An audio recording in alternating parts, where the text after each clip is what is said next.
I would request everyone to please take their seats. Good morning, everyone. On behalf of ICRIER and World Bank, I would like to welcome you all to the launch of the World Bank Regional Report on power distortion, costing of power distortions in South Asia. To begin the event, I would request Professor Hoda to please address the audience. Sir, please.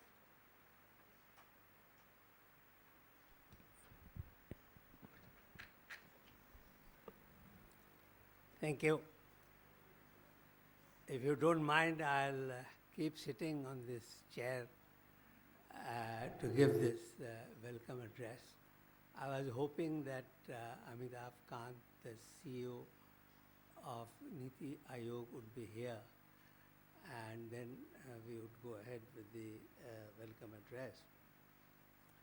But he is not able to make it, so I'll straight away go ahead with the welcome address, welcoming Professor Zhang, Fan Zhang, and the audience who have come to listen to her presentation. Well, all of us who have been associated with policy making in Government of India, they know about the criticality of power supplies for the development process. Not only those who have been policy makers, but also those who have been researchers and opinion makers. At every step, we have been reminded, whenever we have taken up the analysis of the development process, as to how critical the power supplies, energy supplies, electricity supplies are in the development process in India. Let me, since we have some time, let me narrate a few anecdotes of my own sort of experience with the thinking and on the development process in relation to power supplies. When I joined the Planning Commission some time back, that was 2004, out of curiosity I contacted some of the industrialists whom I knew as to how critical the supplies of electricity were to their respective units. I called one of them. He was a medium-scale apparel manufacturer, and asked him to tell us how much of the power supplies that he needed in his medium unit was being drawn from the grid. We all knew that there were shortages and there were interruptions, so industries had to depend on their own generation. So this was a question I asked: how much of the power supplies you get from the grid? And some of you may be surprised, others may not be surprised to learn what his answer was. This was in 2004. His answer was nil. I do not get anything from the grid. The reason, he said, was that even if electricity supplies are there, they are so poor in quality that I prefer to use my own captive generator. This was the year 2004. In 2010, I just left the Planning Commission and joined ICRIER. I was still sort of worried about the industrial development and its dependence on power supplies. So I called this acquaintance of mine, who was still running his medium scale apparel unit, and asked him, now tell me, how much of the power supplies that you need do you get from the grid? He said, the position remains unchanged. It is still nil. I do not get anything. I do not draw anything from the grid. I depend entirely on my own supplies.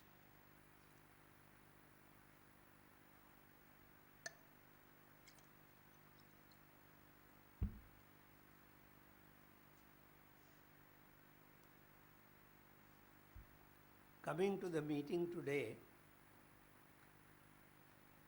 I would have rung him up again and asked once again, but unfortunately he is no more. But recently we have had some research done again on industry and manufacturing in ICRIER. And in that process, we have tried to figure out the reasons why manufacturing has not developed in the country as much as it has in Southeast Asia and East Asia. As you know, manufacturing has hovered something in the region of 15 to 16% in share of the GDP, while it is more than 30% in China and in the region of 25 to 30% in other Southeast Asian countries. So what were the reasons? That was the object of our research, and we sent out people to survey not only the industrialists and manufacturers in the country, in India, but also in some of the comparator countries like Malaysia, Thailand, China, to find out where was the difference. We listed a number of reasons for the difference in manufacturing growth. Why in India manufacturing was not growing as much as it had in these other comparator countries. And one of the major reasons that we identified was the situation in the supply, in the quality and quantity of supplies of power. In the year 2013, perhaps that was the worst year in India in the recent memory, in which we were experiencing energy shortages, we were experiencing peak deficit, and in fact,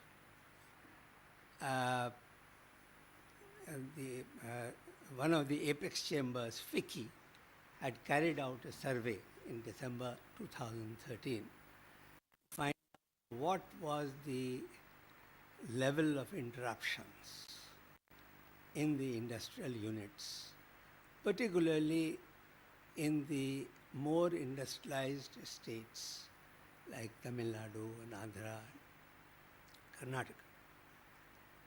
And their report of 2013, December, which is in public domain, shows that interruptions per week at that time, undoubtedly that was a very bad time, was 30 hours a week. So curiosity led me to try to see what were the interruptions or were there any interruptions in the comparator countries which I named, Thailand, Malaysia, Peninsular Malaysia and China. And our finding was that these are all developing countries and there were interruptions in supplies in those countries also. But what was the level? The interruptions in supplies, as I told you, in December 2013 of power to industrial units was something like 30 hours a week. But the interruptions in supplies, particularly in, say, peninsular Malaysia, was 1 hour in a whole year. There were interruptions due to natural disasters or things like that. But the interruptions in a whole year was, adding up to something like 1 hour as opposed to 30 hours a week in that period in India. Now,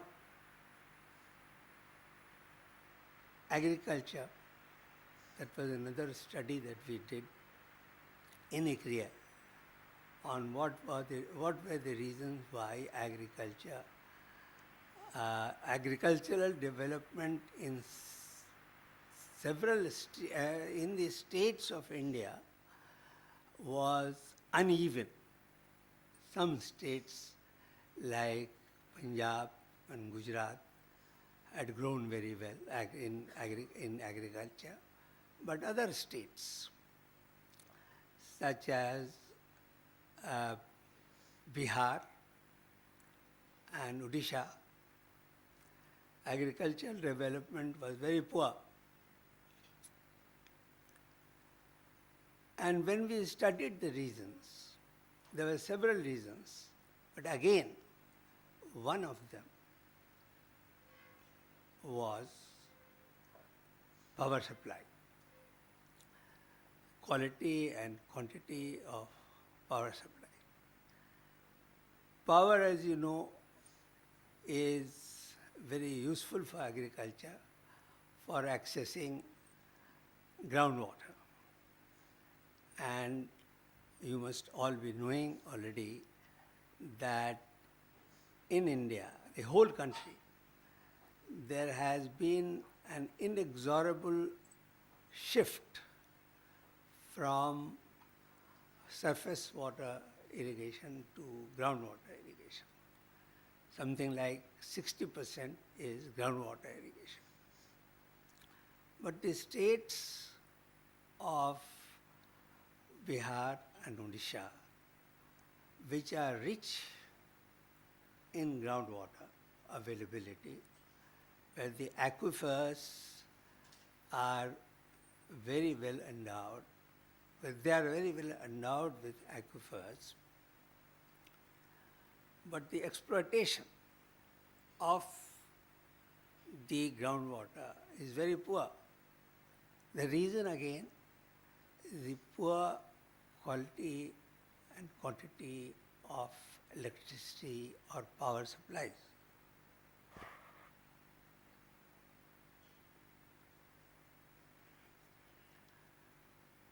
We found that in a state like Bihar, for instance, the number of energized tube wells was very small.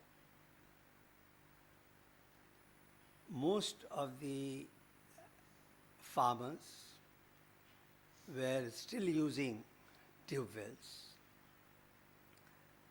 but they were all with the diesel pumps, not with electricity pumps. And we all know how much costlier it is to run diesel pumps as opposed to those which are powered by electricity.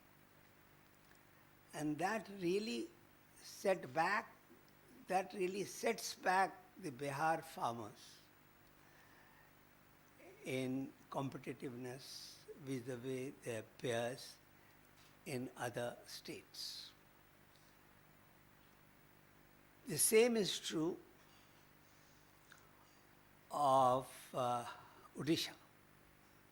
So these two states are at the bottom of agricultural development, mainly because of the inadequacy of power supplies. But I'm talking of the past few years. Things are changing. And even in Bihar, a lot of investment is being made in the infrastructure. I mean, the main reasons are not only the deficiencies in agriculture, but also deficiencies in infrastructure, but also deficiencies in the policies. And all these are in the process of change in even these backward states. We also found that in Bihar, I'm talking still of agricultural development, there had been good growth in livestock, in milk supplies. And the reason was that the dependence on power supplies in rearing livestock is much less. The dependence is much more on the crop side. The crop side, that was the laggard. Now there was a third study that we did in ICRIER on, and all these are things about which you will hear from Professor Fan in her presentation.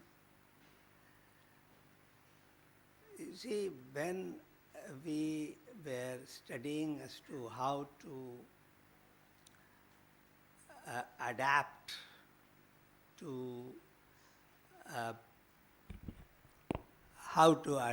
to climate change, there was also the question of mitigation, whether mitigation was possible. And in India, there was big resistance to mitigation on the agriculture side. The thinking was that if we take measures for mitigation on the agriculture side, that would affect development. However, research in ICRIER on adaptation, mitigation and development in agriculture led us to the conclusion that with the judicious use of power, we could have a win-win situation whereby the same measures would lead to better adaptation. It would also lead to mitigation, and lo and behold, it would also lead to development because productivity would increase.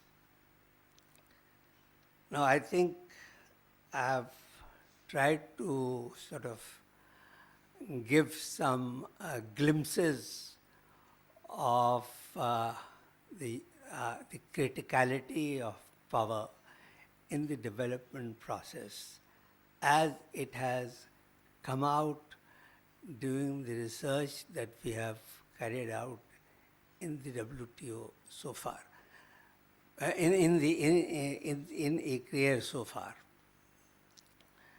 Now, I would not hold back the audience from listening to Professor Fan on her presentation, her more holistic presentation of the power sector.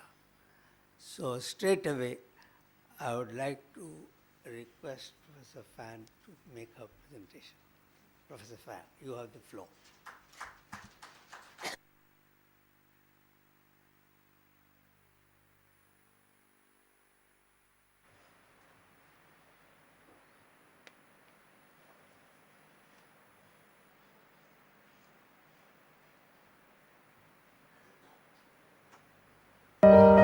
India's growing population and cities could triple electricity needs by 2040. Despite generating more power than ever, in 2017, 178 million people were not connected to the grid. India ranks 80th among 137 countries for reliable electricity. A new World Bank report shows how power sector inefficiencies harm businesses and consumers. In 2016, distortions in India's power sector cost the economy the equivalent of 4% of GDP. That's $86 billion a year. Coal power plants produce 75% of India's electricity. Pollution from coal power plants kills more than 82,000 Indians a year. The report sheds new light by analyzing distortions in the entire power supply cycle, all the way from upstream coal supply to power generation, transmission, distribution, and to consumers. Problems begin upstream in coal mines, where a lack of competition discourages the use of new technologies. Only 1 in 10 underground coal mines is mechanized. From 2000 to 2012, state government-owned power plants used 16% more coal per unit of electricity produced than private plants. Poor infrastructure, faulty metering and theft cause the loss of more than 1/5 of generated electricity. Resulting outages deprive families of power and cripple businesses. Electricity sector reforms should be a top priority and can quickly yield major economic gains. If well designed, reforms will directly benefit the poor by increasing access, improving reliability, and reducing cost and emissions. Learn more at worldbank.org/inthedark.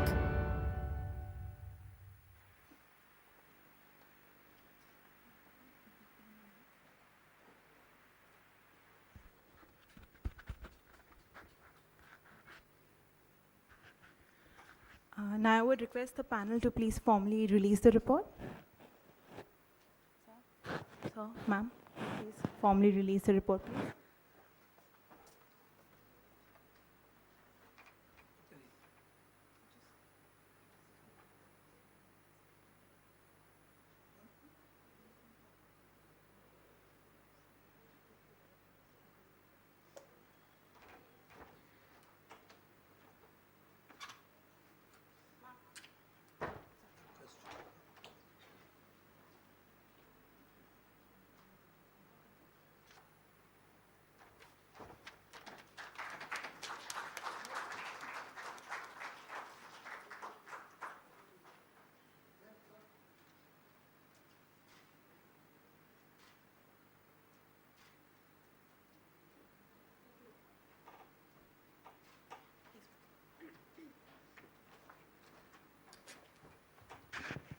Good morning, distinguished guests, ladies and gentlemen. It's a great pleasure to be here, and thank you everyone for joining us. Thank you, Professor Hoda, for just giving us a very vivid account of the type of challenges India faces in providing reliable electricity and how it affects real economy from manufacturing to agriculture. The animation that you just saw give you a glimpse of a type of topics analyzed in this World Bank report. And next, I'd like to present to you some of the key findings from the report. So this is the outline of the presentation. First, I will explain the motivation of the study and why it matters. And then I'll explain how this study adds to our existing knowledge and how the approach adopted by the study differs from previous assessments. And then I will explain the 3 types of distortions analyzed in the report and give some examples.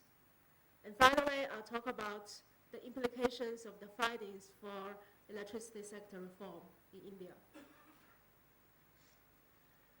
So we know that India has made a remarkable progress in boosting sustainable energy supply over the past few years. In April this year, India achieved 100% village electrification. Meanwhile, generation capacity has been significantly increased and the power shortage is significantly reduced. According to official estimates, average power shortage fell from 8.5% in fiscal year 2012 to less than 1% in fiscal year 2018. And India has also become one of the leading countries in renewable energy development.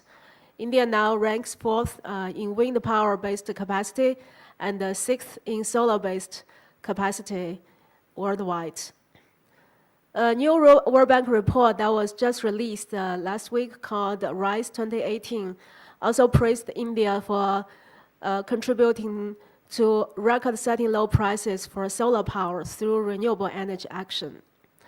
And India has also made important steps toward improving energy efficiency.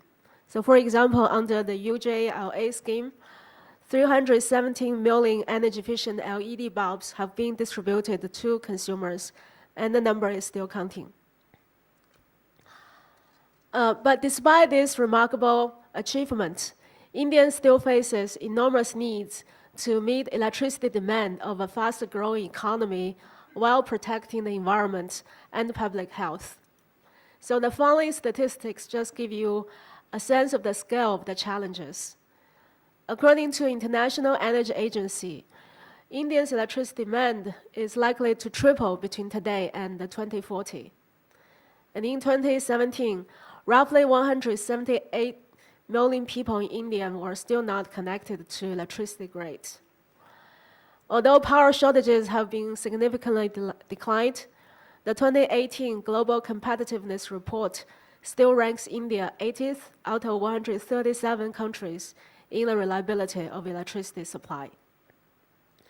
And India's per capita electricity consumption is only about 1/3 the average among middle-income countries. And because Indians use coal to produce 75% of the electricity, air pollution from coal power plants contributed to more than 82,000 deaths and the loss of 2.3 million years of healthy life in 2015, according to Health Effects Institute.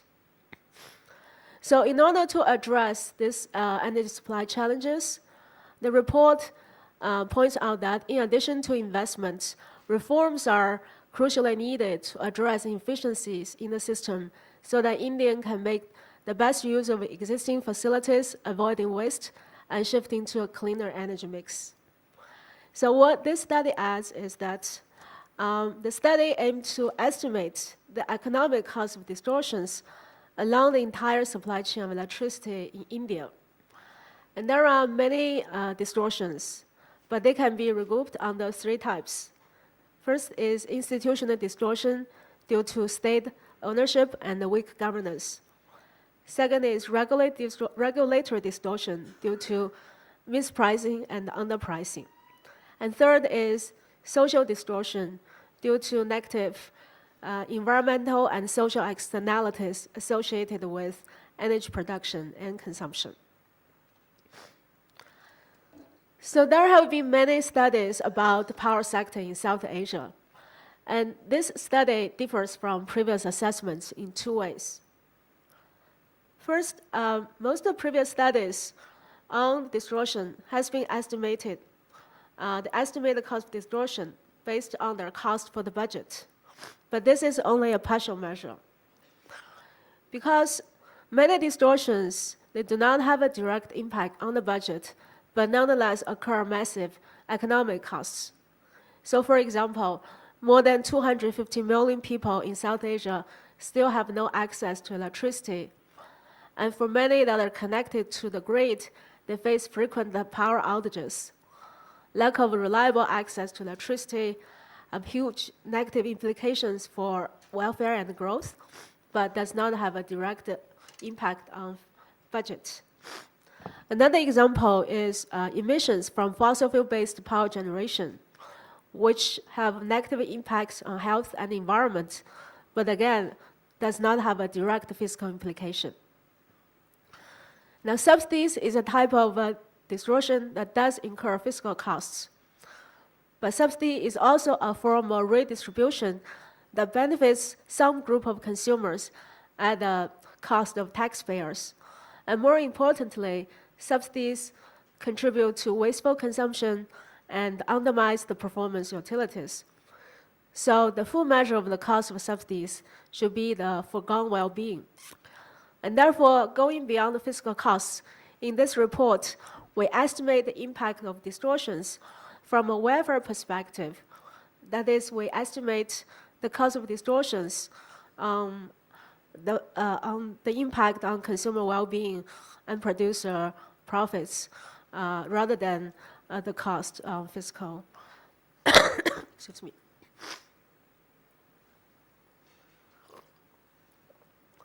The second innovation of the study is that rather than narrowly focusing on the traditional definition of a power sector, including generation, dispatch, transmission, and distribution, we examine the entire supply chain of electricity, all the way from upstream coal supply to downstream access and reliability.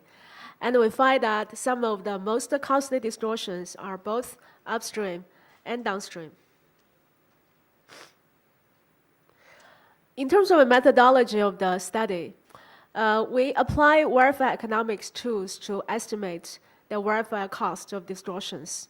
We construct counterfactual equilibria where one type of distortion is removed at one time, and the resulting gains in consumer and producer surpluses is defined as the cost of that particular type of distortion. And to construct these counterfactual equilibria, we required aggregated data on the supply, demand, and prices of fuel and electricity. We also acquired disaggregated data on utilities, households, and firms. In addition, we obtained the complete archive of 30,000 high-resolution satellite images that were captured at night over South Asia from 1993 to 2013. And using these satellite images, we detect the spatial and temporal distribution of power outages. And the findings of the study are based on 24 of background papers. So according to our analysis, distortions in the power sector cost India's economy the equivalent of 4% of GDP, that is $86 billion in fiscal year 2016. And economic cost of distortions is 1 order of magnitude higher than the fiscal cost of subsidies. The largest source of distortion is upstream excessive coal-based power consumption, which has brought substantial health and environmental damages. The second largest source of distortion is downstream lack of reliable access to electricity that has harmed rural economy, living standards, and business growth. So next, I will give you some examples of the distortions that are analyzed in the report. Starting from upstream coal supply. The lack of competition has contributed to unproductive underground coal mines.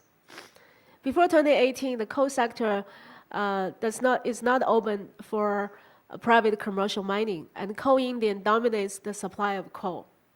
And this lack of competition means that the incentive for innovation and for investing on new technology is low.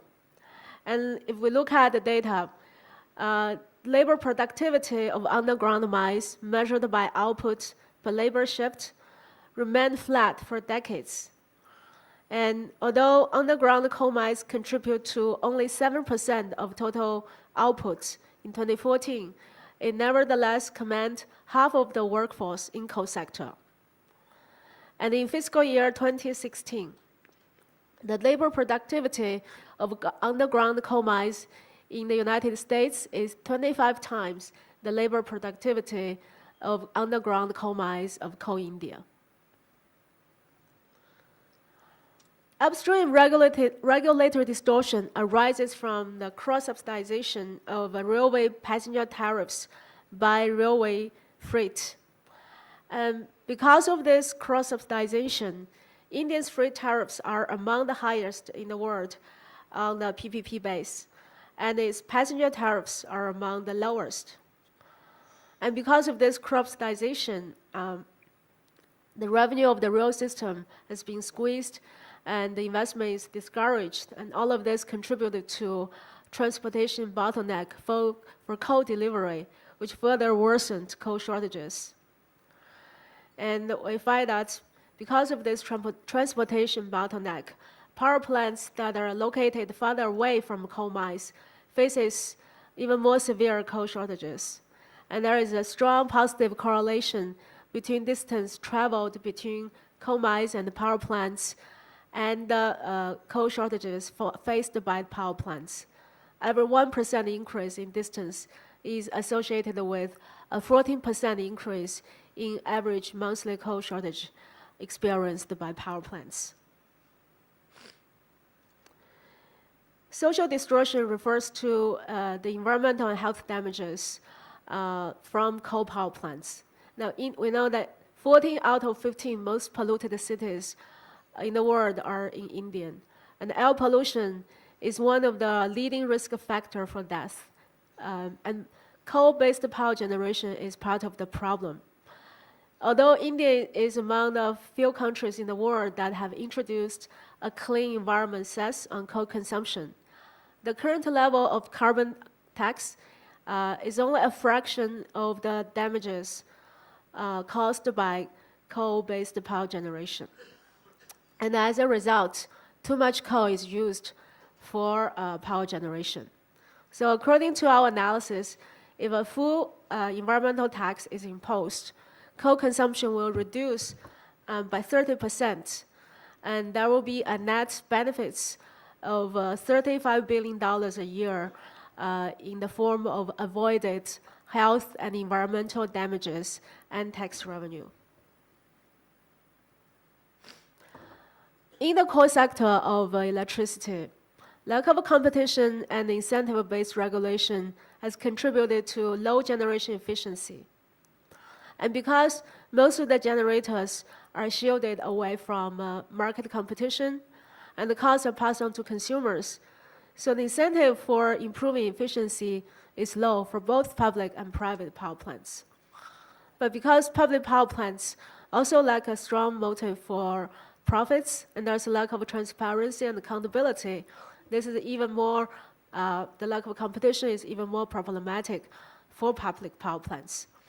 So according to our analysis, during fiscal year 2000 and fiscal year 2012, state government-owned power plants uses 16% more coal per unit of electricity produced than power plants owned by independent power producers.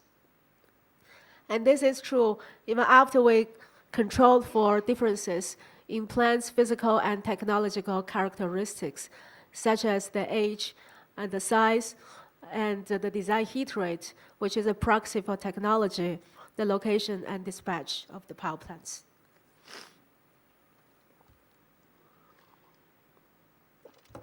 Another distortion in the core sector relates to the underpricing of electricity. Electricity is heavily subsidized for the agriculture and residential sector, and direct fiscal spending on electricity subsidies reached $8.8 billion in fiscal year 2016. And this underpricing not only undermines the ability of distribution utilities to purchase power, to invest and maintain electric grid, it also creates a perverse incentive to underserve loss-making consumers, especially in rural areas where the cost of supply is high. And because of the heavy subsidies for farmers have overpumped groundwater for irrigation and have chosen to produce water-intensive crops, especially rice. And the area irrigated by groundwater, as Professor Hoda has mentioned, has increased substantially over the years. During fiscal year 1951, the fiscal year 2014, the area irrigated by groundwater increased 700%, and making India the world's largest user of groundwater.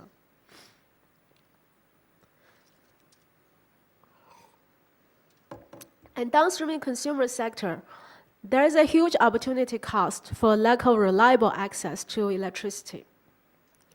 So we used a national representative household survey, and we find that households that have gained access to electricity during 2005 and 2012 on average experienced a 9.6% increase in per capita income and 6.8% reduction in poverty rate. Access to grid electricity is also associated with substantial reduction in kerosene lighting, and children spend more time on study, and women's employment hour also increased.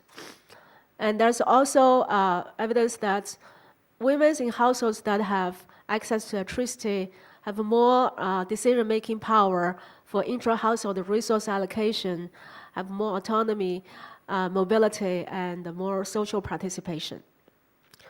But on the other hand, we also find that power outages negatively affect the benefits of electrification.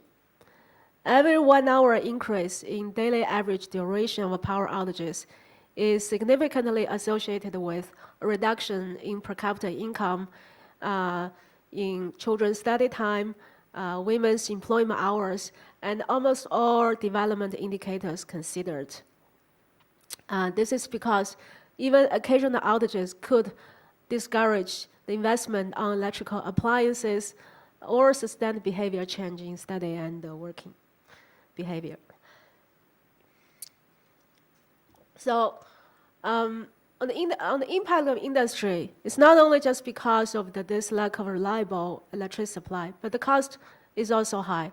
This is because there's a cross-subsidization from industry and commercial users to residential and agriculture sector. And because industry and the commercial users are overcharged for electricity to compensate the low price for agriculture and the residential consumption, the cost of manufacturing is high, and that has negatively affected export competitiveness. And according to our analysis, if the cross-subsidies are removed, then the net exports would increase by between 1% to 3%, depending on the sector. And the lack of access to reliable electricity also means an increase in kerosene consumption and the increase in efficient captive power generation.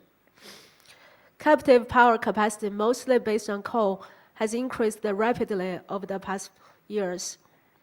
And captive power generation has a bigger environmental impact than utility-scale power plants because they are less efficient, they're smaller, and they run less frequently, also because they're less likely to install environmental control equipment.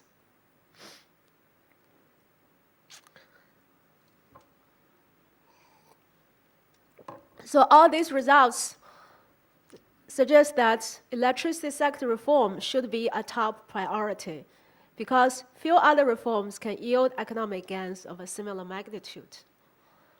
And by extending access to electricity, improving its reliability, and reducing waste, power sector reform could directly benefit all Indians and especially the poor households.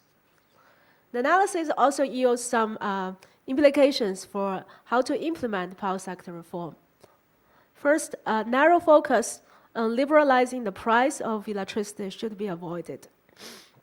And this is because, as the report shows, regulated distortions are not the most important source of economic cost.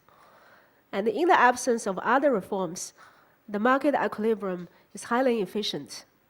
The inefficiencies, as we have just seen in power generation, in coal supply, in the distribution of electricity, would be passed on to consumers, resulting in excessively high electricity costs and causing distress for the poor and the vulnerable. So it is very important to focus on rapidly increasing efficiency by addressing institutional distortions. And this will help to increase electricity supply in the most cost-effective way. So for example, we have done a simulation analysis. We look at what would happen if we close the efficiency gap between state government-owned power plants and private power plants.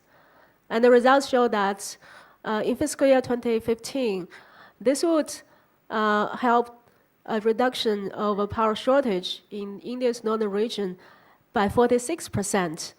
And this would be achieved without any new investment in generation capacity. So how to improve efficiency? Some of the recommendations in the report include promoting competition, ensuring non-discriminatory access to fuel for both public and private power producers, and adopting, in absence of a market competition, adopting incentive-based regulation, which is to link the financial returns of utilities to their performance, would help provide incentive for utilities to become more efficient. And in contrast, corporatization without fundamental changes in incentive structure will not guarantee a performance improvement for the utilities. So for example, in the distribution sector, on the surface, it appears that corporatized utilities perform better than non-corporatized utilities. But after look deeper into the data, we found that this is because corporatized utilities are better to begin with. And when we control for their technical differences and look at the change over time, the difference between corporatized and non-corporatized utilities disappear. So this tells us that without the changing incentives, corporatization alone is not enough. The third implication is that, well, great efforts have been devoted to expanding electricity access. It is also very important to ensure that the reliability of the supply is improved. So we want to find out whose power gets cut in India. And we look at the satellite images. And the basic idea is that if a village is lit at night, it means that the village has access to electricity. But if it lit intermittently, it means that it has experienced the power outages.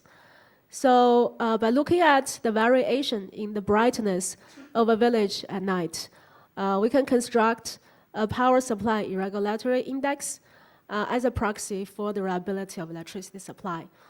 And we correlate that index with the level of new electrification projects. And we find that for the districts that have a higher level of new electrification projects during 2005 and 2012, they experienced a worst power cuts in 2013. So this means that there could be a trade-off between access and quality. And so what this tells us is that with more consumers being connected to the grid, it is ever more important to ensure that there's enough supply to accommodate this growing demand. Because the sizable benefits of electrification depends on critically on whether connected households receive adequate level of service. And without ensuring reliability, it's a missed opportunity for achieving the full benefits of electrification. And finally, it's very important to accompany reforms with compensation. We know that removing price distortions, removing social distortions would inevitably lead to a large increase in price. And this will cause distress for the poor households because the burden of higher energy prices will fall most heavily on low-income groups. So it is very important to rapidly increase efficiency. However, efficiency takes time to improve. So at the meantime, it is very important for the government to analyze the distributional implications of price increase and to provide targeted social assistance to protect the most affected poor households. So the direct benefit transfer scheme for LPG is an example of how to implement the price reform in a socially sensitive reform. And by direct cash transfer, the government managed to remove price distorting subsidies without hard-hitting impact on poor households. And that could be a good example for how to implement price reform in the electricity sector. So that's all for the presentation. And I would also like to take this opportunity to thank the government of Australia for providing generous financial support for this study. Thank you very much.